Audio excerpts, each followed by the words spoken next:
झोरलाई त मिठाई पनि दिएन झन् दिबिनीलाई नि दिइन अहिले पहिला त्यहाँ पहिला दिएर त्यहाँ ढोक गर्ने हो झर्ल्याङ अहिले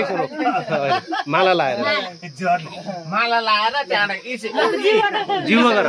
बजेलाई जिउमा यो दिएर पैसा दिएर हो ढोक गर्ने उता हैन नि यहाँको अङ्कलले राखेको देखेछौ नि त जिउ गर ल जिउ गर खाऊ न यहाँ जिउ गर झोरल्याङ जिउमा गर अब झोरल्याङ